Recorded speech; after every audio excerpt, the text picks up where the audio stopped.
Já de volta aqui com o TV Mar News e a gente já volta com o nosso quadro Direito e Cidadania, recebendo aqui no nosso estúdio via Skype Jamile Coelho, ela que é advogada e desembargadora eleitoral. Bom dia para você, moça, tudo bom? Ué, cadê a Jamile? Estava falando com ela agorinha, gente. Jamile, eu tô lhe vendo. Tá faltando você aparecer aqui na tela para mim só. Deixa eu ver aqui o pessoal. Agora sim, bom dia, tudo bom? Bom dia, Porlane, tudo bem? Sempre um prazer. Que bom mais uma vez estar aqui, né? E respeitando aí as medidas sociais de distanciamento social, né? As medidas sanitárias de distanciamento social. Com certeza. Jamile, hoje você traz uma temática muito atual, por sinal, né? Já pegando aí o gancho dos últimos acontecimentos aqui no nosso país, eu queria então que você pudesse apresentar para o pessoal a temática que você vem trazendo para a gente hoje.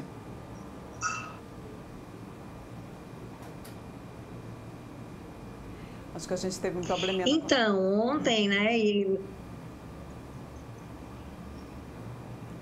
Pode falar. Eu tô te ouvindo. Posso falar? Pode. Pronto. Então, ontem, antes de ontem, a gente está vendo no noticiário muitas informações acerca de Forças Armadas, de estado de sítio e estado de defesa, né? Ontem nós tivemos o pedido, a colocação dos cargos à disposição dos 3 comandantes das Forças Armadas. E aí a gente vai buscar, mais uma vez, na Constituição Federal de 1988, essa conceituação, né? Que é importante que a gente saiba do que se trata as Forças Armadas, para quem realmente não é da carreira militar, qual a competência dela, o que vem a ser o estado de sítio, o que vem a ser o estado de defesa, já que está sendo tão falado aí nos noticiários. Pois é, e a gente vem exatamente trazendo essa temática nesse momento tão oportuno, né? Até onde deve ir? Eu acho que a gente poderia começar assim, qual que é o papel do Exército, das nossas Forças Armadas aqui para o país?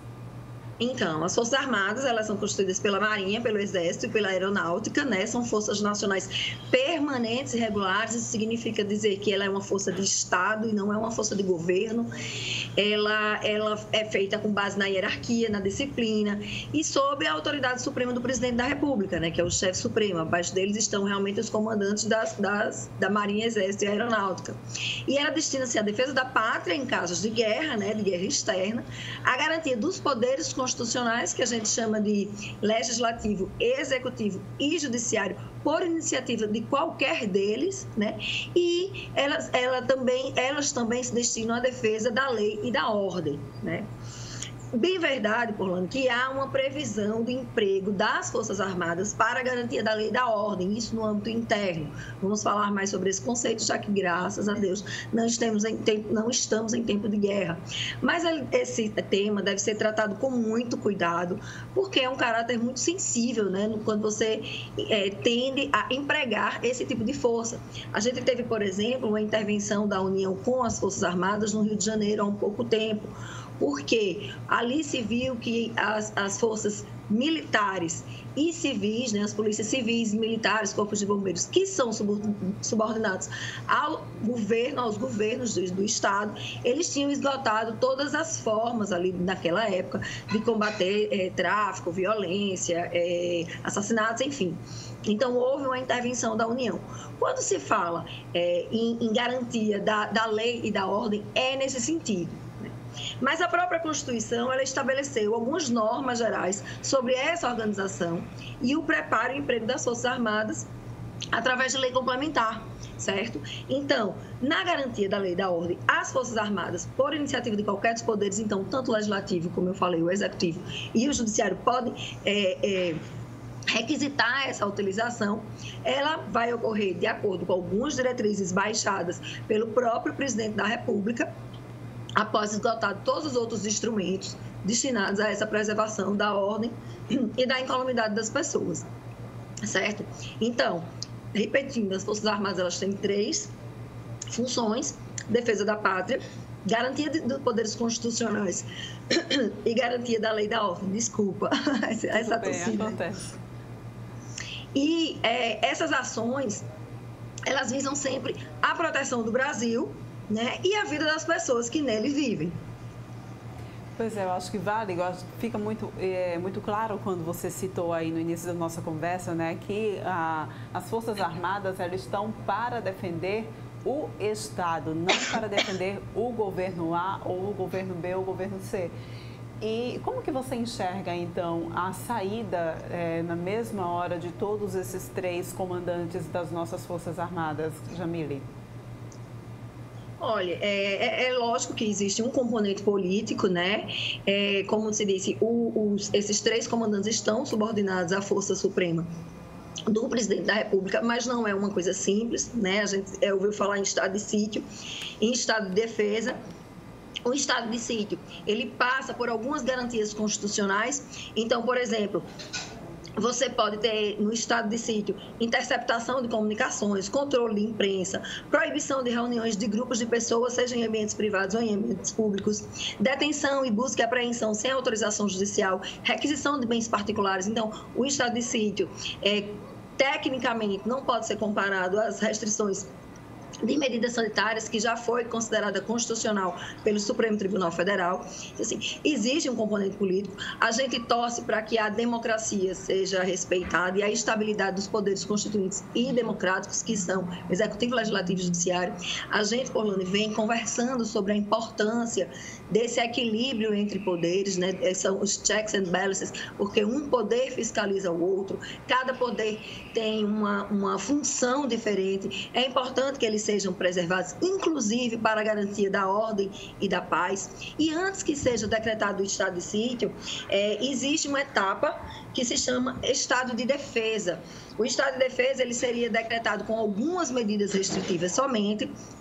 Ele tem que ser autorizado pelo Congresso Nacional, né, por 30 dias e em localidades específicas, diferentemente do estado de sítio. Então, assim, mais uma vez, existe um componente político, mas existe toda uma Constituição Federal, né, que é a lei máxima, ela está acima do...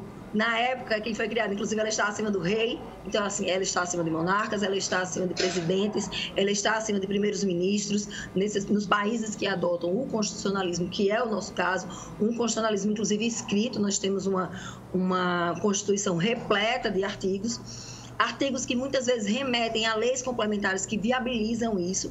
Então, a gente torce para que essa crise no governo, né, ela seja apaziguada e nós tenhamos aí com muita tranquilidade as Forças Armadas nos lugares dela, ou seja, ela só seja requisitada em última situação. Não vejo o Brasil, não sou comentarista política, mas não vejo um Brasil numa situação dessa, pelo contrário, né?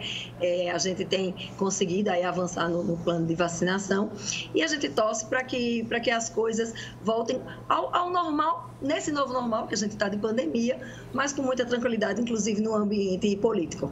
Pois é, exatamente isso. A gente já vive uma situação extremamente complicada diante da saúde pública, né? Não só saúde pública, diante da saúde de forma geral.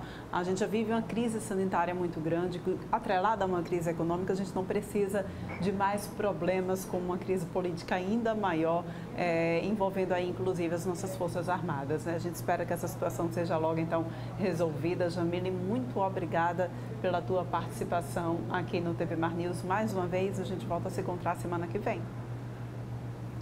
Obrigada a você, Orlando, e lembrando que um dos valores maiores da democracia é a nossa liberdade, né? A liberdade de expressão, a liberdade de ir e vir. Isso não significa que a gente não tenha que cumprir as leis, que cumprir as normas sanitárias, mas é importante que a gente tenha sempre em mente que a existência dos 3 poderes, a existência dos 3 poderes em equilíbrio, a existência dessa liberdade, inclusive da liberdade de imprensa, que ela tem que ser atuante aí na fiscalização dos 3 poderes e da própria sociedade. O estado de sítio, o estado de defesa ou as Forças Armadas, elas não podem ir para a rua simplesmente por clamor social. Existe todo um regramento jurídico para isso e é importante para todos nós. A segurança jurídica é importante para o nosso amigo, para o nosso inimigo, né, para o nosso contra e para o nosso a favor. Então, um bom dia para vocês e uma boa Páscoa, uma boa Semana Santa aí para todos da TV Mar e para todos que nos assistem. Obrigada para você também, para toda a sua família. Um cheiro grande, viu? Olha só, gente, a gente vem trazendo informações para vocês agora a respeito do hospital de campanha que foi reaberto aqui no nosso estado, lá no Centro de Convenções. Fernando Palmeira traz mais detalhes.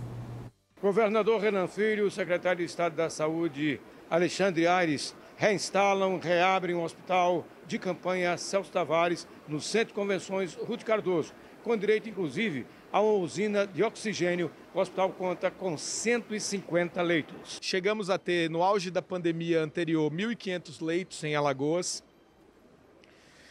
Com a redução da pandemia, no segundo semestre do ano passado, nós diminuímos a quantidade de leitos para evitar despesas desnecessárias e abrimos novamente o hospital de campanha sem o estado de Alagoas viver colapso na saúde. Mesmo diante da gravidade da pandemia, esse hospital, além de outros, como bem anunciou o governador, passa a ser a partir de agora novamente esperança para que a vida seja defendida e essa luta contra o Covid-19 continue. Aqui do Hospital Celso Tavares, no Centro de Convenções Ruth Cardoso, com as imagens de Chico Nogueira, Fernando Palmeira, para a TV Mar da organização Arnaldo Melo, canal 525 NET. Claro. Pois é, gente. Olha, na coluna diária que grava para a TV Mara e para a Gazeta Web também, o jornalista Arnaldo Ferreira analisa a fase vermelha e deixa uma pergunta. Quem vai socorrer os miseráveis, os desempregados e os favelados? A gente vê agora. Por causa da situação do Brasil e particularmente de Alagoas, com os hospitais lotados de pacientes com coronavírus e o número de mortes aumentando, se bem que houve uma estabilidade, uma situação de estabilidade por conta da vacinação dos idosos. Mas a situação ainda é gravíssima e obrigou o governo de Alagoas, como nos outros estados, a prorrogar as medidas da fase vermelha de controle social. As praias serão fechadas a partir de sexta-feira, foi antecipado o fechamento das praias. A Brasil até que tentou uma flexibilização, mas não conseguiu. Bares e restaurantes permanecem fechados no feriadão, por conta do momento que nós vivemos. Agora está uma guerra aí midiática, o governador querendo aparecer mais do que os prefeitos, do que os secretários municipais de saúde, e aí termina gerando uma grande confusão. Como aconteceu ontem, por exemplo, ele anunciou a chegada de um novo lote de vacinas e convocou os idosos acima de 63 anos para comparecer aos postos de saúde de Maceió, onde o prefeito também faz o seu lobby midiático, o prefeito JHC. E aí muita gente chegou cedo lá e na hora de se vacinar, a frustração. A vacinação era para as pessoas acima de 65 anos. Então o momento não é esse, o momento não é de mídia, o momento é de prestar atenção, de sensibilidade. Chegou a vacina, anuncia o prefeito, anuncia o governador, mas não convoque, deixa os prefeitos, não desorganize o que já não funciona com essa coisa toda. As prefeituras estão pedindo apoio para melhorar os pontos de vacinação. O próprio presidente da AMA, o prefeito Hugo Vanderlei de Cacimbinha, diz que está visitando a AMA, está verificando e está cobrando. E é aliado de primeira hora do governador Renan Filho. Ele quer apoio para as secretarias municipais de saúde. Mais vacinas. É preciso imunizar mais de 60% da população para a gente voltar a ter uma situação de mais ou menos normalidade. Até lá, nada de mídia, nada de aparecer, porque o momento é grave. E de socorro aos desfavorecidos. Pois é, né? E a gente vem agora ao vivo, volta ao vivo já aqui com o Fernando Palmeira trazendo informações para a gente. Fernando, volta então com mais informações à nossa programação.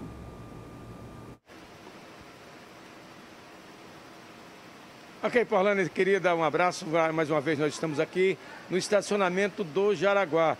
Aquilo que seria hoje a vacinação para os que têm a idade de 64 anos ou mais, ainda estamos aqui nos 45 anos. Aqueles que vão tomar vacina de 45 anos, o que provavelmente acontecerá até o final de semana, no início da semana que vem. Abraçando a todos da Polícia Civil de Alagoas, também atento aos acontecimentos, acompanhando, inclusive, de vez em quando, denúncias de vacina não aplicada, enfim, tudo isso que acontece. Mas chamando atenção para os horários, sempre a partir das 9 horas até as 16 horas, os pontos mais importantes aqui, o estacionamento de Jaraguá, Justiça Federal, nos pontos fixos como o ginásio Arivaldo Maia no Jacintinho e ainda Maceió Shopping, Mangabeiras, Pátio Shopping Cidade Universitária, Papódromo no Vergel do Lago e ainda no Osman Loureiro, Praça Padre Cícero, no terminal do Benedito Bentes. Tudo isso ponto estratégico onde as vacinas estão sendo aplicadas. É importante não esquecer e ficar de olho no calendário. Infelizmente, os irresponsáveis, como sempre existem, estão com fake news, até usando o nome do governo do Estado, Secretaria de Estado da Saúde, a Prefeitura de Maceió, Secretaria Municipal de Saúde, trazendo um calendário que não é verdadeiro. E aí, infelizmente, acontece que muitas pessoas estão ouvindo para locais como esse e ficam sem uma vacina. Aqui o cidadão também veio a pé. O drive-thru é um ponto onde aqui, por exemplo, só são vacinados os que vêm com o seu carro dirigindo ou não. O caso do meu amigo que está tomando vacina agora, já tomou? Já tomei. E aí, está se sentindo bem? Bem. Eu gostaria de dizer para quem não tomou ainda? Tem que tomar. Como é o seu nome, amigo? É Francisco. Chico aí. O seu Francisco ali, xará do nosso querido Chico Nogueira, já acabou de tomar a vacina no seu carro. Não adianta vir para onde tem drive-thru a pé. E fiquem de olho no calendário verdadeiro que é anunciado pela TV Mar. Aqui do estacionamento de Jaraguá, com as imagens de Chico Nogueira, Fernando Palmeira, para a TV Mar News. Paulano e Santos, com você. Obrigado pelas suas informações, Fernanda. A gente confere então aqui as principais, como é que está na realidade o boletim aqui para o nosso estado, né? Confere aí na sua telinha também. A gente mostrando então aqui a atualização para vocês. Nas últimas 24 horas, oficialmente foram registrados mais 656 casos de coronavírus aqui no estado de Alagoas. Nós temos então aí um total de 152.866 casos confirmados desde o início da pandemia aqui no nosso estado. Atualmente nós temos também o número de 8.916 casos em investigação, ou seja, casos suspeitos de coronavírus aqui no estado de Alagoas.